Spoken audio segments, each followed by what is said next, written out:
When I was in high school, I used to break dance.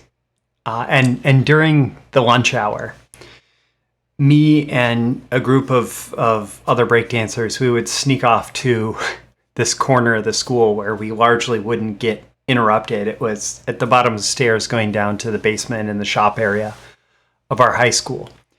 And we would spend our entire lunch hour just breakdancing and having fun. And it was pretty awesome.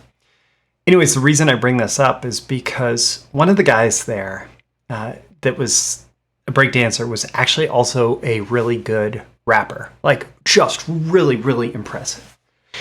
And I asked him, like, wow, how did you get so good at what you do? And he told me the secret.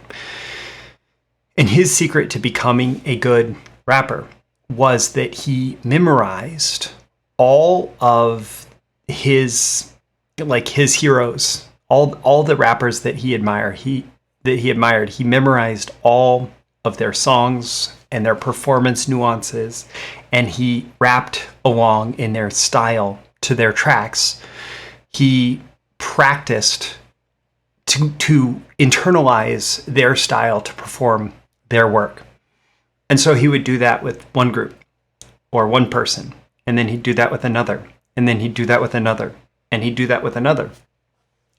And he said eventually he was able to write his own raps, come up with his own freestyle raps in a way where, yes, he was looping in multiple styles into his individual performance.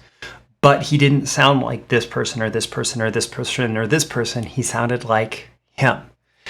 And so it's in that context that I want to respond to this question that I got. And so today it's a Mailbox Monday episode of Breakthrough Marketing Secrets. And we're going to be talking about studying the A-list copywriting greats. The question that I got that prompted this is it possible to become great at copywriting without actually studying other successful writers? And when we do study them, are we just mixing some of their ways with your own to create copy? Sometimes it feels repetitive. Just using what you already know is proven to work from F. And so that's what I'll address in today's episode. These are the proven direct response marketing, copywriting, and entrepreneurship success strategies you can use today to write your own ticket and create the life you want. I am Roy Furr, and this is Breakthrough Marketing Secrets. Now, here's today's breakthrough. Okay, so is it possible to become great at copywriting without actually studying other successful writers? Yeah, I think so. In fact, I know of at least one copywriter who became an A-list copywriter. He was one of the guys on Brian Kurtz's Mount Rushmore of boardroom copywriters who worked at Boardroom, who became a very great copywriter, and who specifically said that he hadn't really read much of any marketing books at all, and he had just learned to write copy while working at Boardroom. Now, his big benefit is that he did study one other copywriter. He studied Gary Bencivenga. He worked with Gary Bencivenga. He trained directly under Gary Bencivenga. And in fact, he worked with all the great boardroom copywriters, and he studied the other boardroom copywriters, and he learned to write like a boardroom copywriter. And so even though he self-professed didn't really ever study marketing, he did become a great copywriter, and he looked at other great copywriting by other great copywriters. And so even that, I would say, even the person who became a great copywriter by not studying marketing did actually have to study marketing. He just didn't do it in the way that so many of us do it, where we go out and we buy programs and we research all the popular people, etc. He just did it within a very narrow, defined bubble in this space of studying very specific copywriters inside a very specific business. Now, if you zoom out and you look at all the other copywriters out there, most copywriters who get great actually do it by studying other successful writers. Now, the worst thing that you could fixate on, the worst thing that you could study and copy is the superficial style of other writers. That's not to say you can't learn from it. For example, one of my most prominent phrases that comes back in pretty much every single thing that I write is, in my guarantee, I offer a prompt and courteous full refund of every penny you've paid. Prompt and courteous full refund of every penny you paid. Now, my specific wording on that might be my own, maybe, but I do think that I got it from other great copywriters very early in my copywriting business, right? Or very early in my copywriting development. And it happened because I was reading somebody's guarantee and I said, ooh, I like the way that sounds. I like the way that that's presented. And so I'm going to keep that. But for the most part, superficial details like that, in terms of copywriting, studying the headline formulas, like the worst headline formula in my book is who else. Now, I know I've seen great copy written with a who else headline. I've seen copy written by great copywriters with a who else headline. And when you know how to do it right, yeah, maybe the who else headline works. But it's one of those headlines that I never use because when I study copy and I see people ripping off the superficial details in a bad way, like that's an example of one headline that I feel like I've seen ripped off in a bad way too many times, where it just wasn't believable. It didn't resonate. And so if you're studying people and just copying those superficial details, yeah, like it's gonna be it's gonna feel repetitive. It's gonna feel derivative. It's not gonna feel inspired. It's just gonna feel like, duh. Like I took this stuff out of the copywriting book and I put it on the page and whatever, right? Yeah. It's like if you talk about, you know, if you're trying to write a rhyme and you're trying to be clever and you're trying to rhyme with the word orange and you talk about your 4-inch door hinge, put on a 4-inch door hinge so you could go have porridge with George, like that's an Eminem rhyme. And it's not going to feel clever to anyone who actually recognizes the intricacies of that. But if you bring it outside of hip hop and you choose to use that rhyme, for example, in, I don't know, improv comedy, it might actually hit because you're not being completely derivative inside the same space and among people who would recognize it. And so what I would say is you study other successful copywriters, not for that superficial stuff, but you look at what's the deep psychology that's going on here? What's going on below the surface? Why are they doing what they're doing? Why are they choosing to do this here? How are they presenting different things in ways that I find to be compelling and interesting? What are they doing that's working that is not necessarily something that I want to copy, like superficially copy, make it look just like they did, but what are they doing that's working that I can learn from and then apply those lessons in my own work? And then when you do that and you study X copywriter and Y copywriter and Z copywriter, when you study, you know, this A-lister, this A-lister, this A-lister, when you study some of the old books and you study some of the new books, when you study among all those things and you start to internalize everything that they're doing, and then this is the great thing.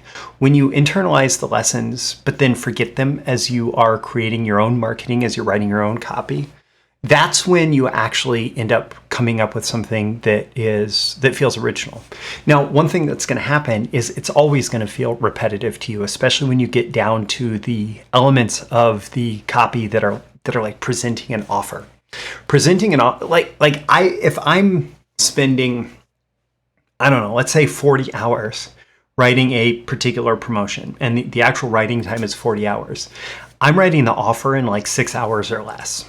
Maybe 4 hours, maybe 2 hours, just depending on, you know, how the whole promo is structured, all of that. And that always feels repetitive, but it's also pretty quick. The creative part of the copy is what the most number of prospects are going to see. And that's, you know, how am I putting together the pitch? What's the hook that's bringing people in? How am I telling this story? What are all of those additional elements so that when I get to the offer and everything is repetitive, it's just like hitting the right rhythm as we're going through. And this all came from, it came from studying other successful writers and seeing that, the pitch part of a promotion often does need to feel very unique. It needs to feel different, especially if you're in a competitive niche. It needs to feel like, oh my goodness, this person's bringing me something new and exciting that I've never seen before. Then you get into the deep structure of the offer, and it's largely going to feel the same. It's going to be, here is the differentiation. Here's the USP of the product. Here's the outcome that it's going to get you. Here are the actual tangible deliverables that you're going to get that are going to take you to that outcome. Here is how much it's worth. Here is the reduced price relative to how much it's worth. Here's the guarantee. Here's the additional bonuses that you're going to get when you do this. Here's recapping the entire offer for you. Here's the call to action and close. Yeah, that's going to feel really repetitive. And maybe it's not exactly the same every time, but largely you do what works and that structure works. And so when you're studying other successful writers, if you don't want it to feel just repetitive and like you're copying, because even though we're called copywriters, it's not because you're supposed to copy, right? Like that's a completely idiotic, moronic thing for people to say like, oh, I'm a copywriter, so it means I'm supposed to copy. I actually had somebody who I had to fire from a client because he was explicitly just copying other writers' work. But this whole thing of writing copy, you're not just copying, so it's not going to feel quite as repetitive if you are studying the underlying psychology, if you're internalizing these lessons from all these different people, like my friend from high school who like memorized all these different rappers' styles as well as their lyrics, and then made his own out of that. Like, yes, like to a degree, somebody who is very skilled at this skill, or rapping in that case, or whatever, they're going to recognize, oh, there's the inspiration there, there's the inspiration there, there's the inspiration there, there's the inspiration there. Just like bringing in, yet another example. If you've actually watched Hamilton the musical, listened to the soundtrack, and you are a hip hop fan, or if you buy the book where Lin-Manuel Miranda actually goes into detail about all the different references and everything in the lyrics, you'll actually find very specific things that are hat tips to different artists or to different people on Broadway or whatever that are all that you don't notice. If you don't know, you don't know. But then once you learn it, now you know. And it's something that's it's kind of magical to be able to look into somebody's work and recognize, oh, there's that influence, there's that influence, there's that influence, there's that influence. But then ultimately, it's about how the individual brings together all those influences and creates something unique. And oftentimes it is only that individual who really knows all the different layers of influences that have added up to that. And going back to copywriting, when your prospect is reading your promotion, it's not going to feel repetitive to them. It's going to feel like, ooh, this person is really like speaking in things that resonate with me. So you want to study A-listers, you want to study the copywriting greats. Don't try to succeed in copywriting without seeing how other people have done it. It's just, you're making it too hard on yourself. Instead, study how other people do it. Now, I actually have 2 training programs that I would recommend for you. One is Think Like an A-List Copywriter, 17 Principles for Maximum Profit.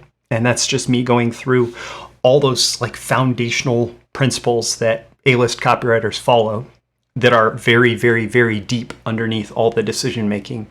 And the second one is High Velocity Copywriting, where I actually go through and talk about the deep psychology of different sales pitches using different big idea types. And instead of like teaching you superficial, here's the word patterns to use, it's here's the deep structure of sales pitches that work. And that's the kind of stuff that you're going to get out of a deep study of the copywriting greats. And that's what I recommend for you. What do you think? have you tried to avoid studying the greats? Do you always study the greats? Like, is it an obsession for you? Let me know in the comments with this episode. Also, let me know on a scale of 1 to 10 how valuable you found this and why. What are your biggest action items and takeaways? Also, tap that like button before you go so you get more content like this delivered to you, and so the magical algorithms of the internet know to share it with more people like you who will find it valuable. You can certainly share it with folks directly, and subscribe before you go. You can subscribe here. You can also go to breakthroughmarketingsecrets.com, get my daily emails Monday through Friday, including episode notifications and more exclusive content for email subscribers. I'm Roy Furr. This has been your daily episode of Breakthrough Marketing Secrets. I always aim for 10 out of 10 value. I hope I've delivered it here, and I look forward to catching you again in the next episode. I'll see you soon. Bye. Thank you once again for tuning in to this daily episode of Breakthrough Marketing Secrets. Remember, check out the links with this episode for even more value. Now make sure you like, comment, share, subscribe, and engage in every way you can to keep this show going and growing and delivering daily value to you. I'll catch you soon for your next big breakthrough.